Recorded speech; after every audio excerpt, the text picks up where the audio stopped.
Compte rendu du premier Conseil des ministres du gouvernement provincial du Congo central du vendredi 26 juillet 2024. Conformément à la loi numéro 08/12 du 31 juillet 2008 portant principes fondamentaux relatifs à la libre administration des provinces, spécialement en son article 27, Son Excellence, Monsieur le gouverneur de province du Congo central, Grace Kwanga Maswangi Bilolo, a présidé son tout premier Conseil des ministres qui s'est tenu en date du 26 juillet 2024 dans la grande salle des réunions du gouvernorat au 4e niveau dans la ville de Matadi. Ont été inscrits à l'ordre du jour et soumis à l'adoption par le Conseil les 3 points qui suivent.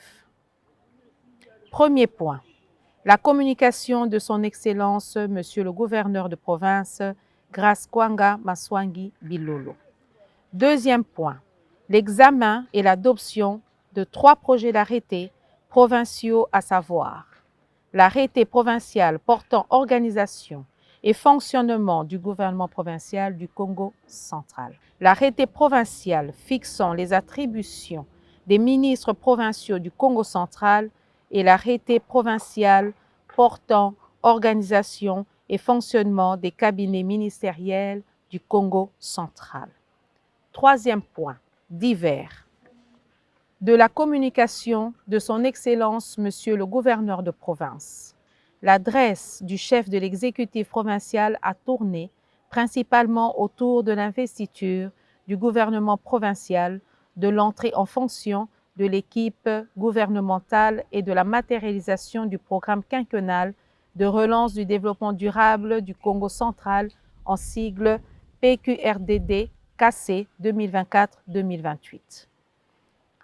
À l'entame de son propos, son Excellence, Monsieur le gouverneur de province, Grace Kwanga Maswangi Bilolo, a remercié vivement les élus légitimes du peuple Congo pour avoir jeté leur dévolu sur sa modeste personne en lui confiant les lourdes charges de présider aux destinées des filles et des fils de la province de Mbuta, Joseph Kasavubu, et de Simon Kimbangu.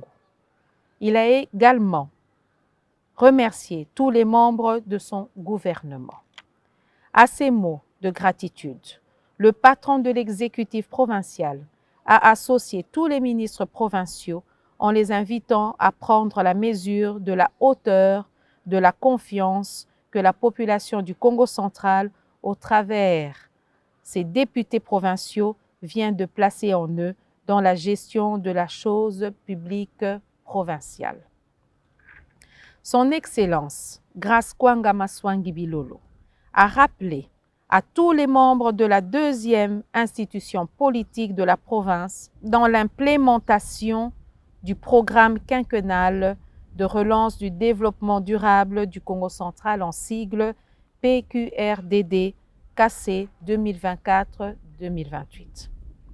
Après avoir félicité toute l'équipe gouvernementale, Monsieur le gouverneur de province, son Excellence Grace Kwanga Maswangi Bilolo, a rendu un vibrant hommage à son Excellence, Monsieur Félix Antoine Tshisekedi Tshilombo, président de la République et chef de l'État, pour sa réélection à la tête du pays suite à un vote massif de la population qui a adhéré à sa vision éclairée et salvatrice dénommée le peuple d'abord.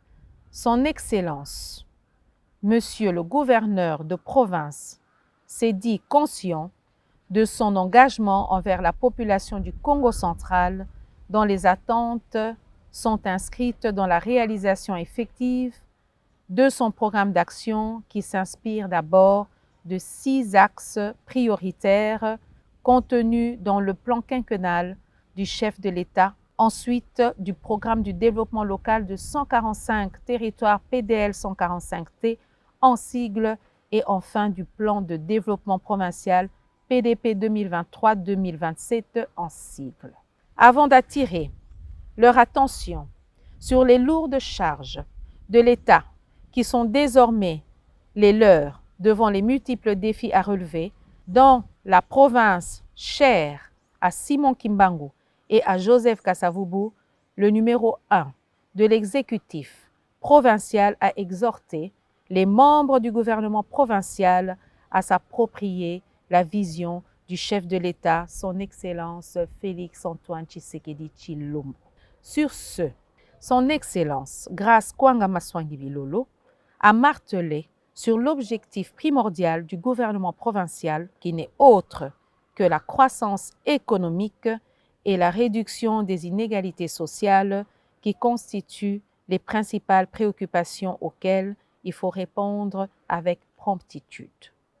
Pour parvenir à mettre en œuvre le programme quinquennal de relance du développement durable du Congo central qui constitue la feuille de route du gouvernement provincial, le chef de l'exécutif provincial a solennellement invité les membres de son équipe à accomplir leurs devoirs en s'imposant les règles morales d'humilité et d'écoute. Pour terminer sa communication, le gouverneur de province, son Excellence Grace Kwanga Maswangi Bilolo, a insisté sur la gestion axée sur les résultats. Il tient à voir son programme d'action se concrétiser au travers de réalisations conformément aux engagements pris et ce pour le bien-être de l'ensemble de la population du Congo central. 2. De l'examen et de l'adoption des projets de texte. 3 projets de texte ont été présentés au Conseil par le secrétaire général du gouvernement pour l'examen et l'adoption. Il s'agit des textes ci-après. Primo, le projet d'arrêté provincial portant organisation et fonctionnement du gouvernement provincial du Congo central.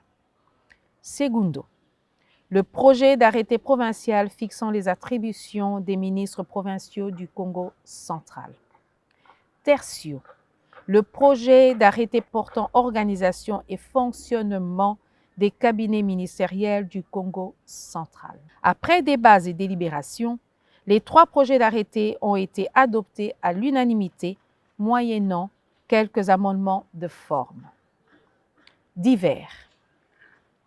Dans les divers, le ministre provincial ayant dans ses attributions le transport a soumis à l'examen du Conseil les 2 points qui suivent.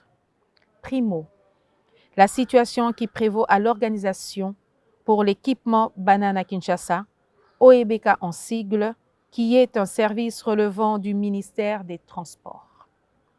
Segundo, la présence des vérificateurs ou comptables d'État dans les cabinets ministériels. Abordons le premier point.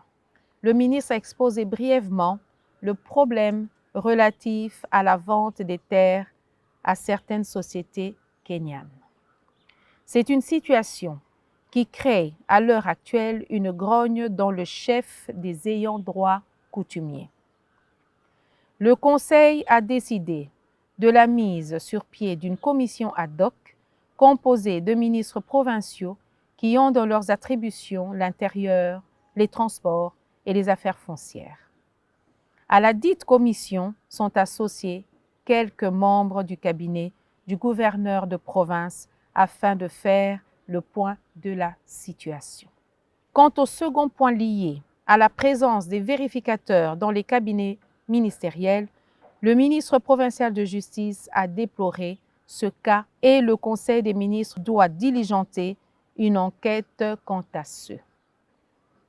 En ce qui lui concerne, le ministre provincial ayant dans ses attributions l'éducation et les sports a informé le Conseil de la participation des équipes d'âge U17 du Congo central au championnat national.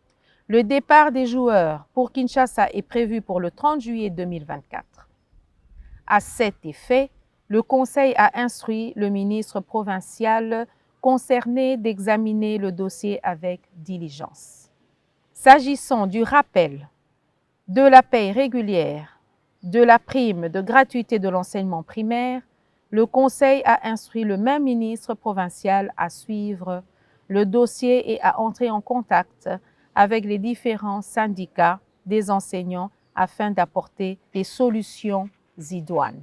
Par ailleurs, le Conseil a levé l'option que le gouvernement provincial apporte davantage un appui conséquent à la gratuité de l'enseignement primaire prôné par le chef de l'État, son Excellence M. Félix-Antoine Tshisekedi Tshilombo, notamment en construisant les écoles dans les milieux ruraux. Quant au mémorandum déposé par les étudiants de l'Institut supérieur pédagogique de Matadi, ISP Matadi, relatif au préavis et aux menaces de déguerpissement par son bailleur, le ministre provincial concerné a fait un plaidoyer en faveur de l'établissement. Et à ce sujet, le Conseil a instruit le ministre provincial ayant cette charge d'inviter le bailleur pour en avoir le cœur net et, le cas échéant, trouver un terrain d'entente. Commencé à 11h25, le tout premier Conseil des ministres du gouvernement Bilolo a pris fin à 15h45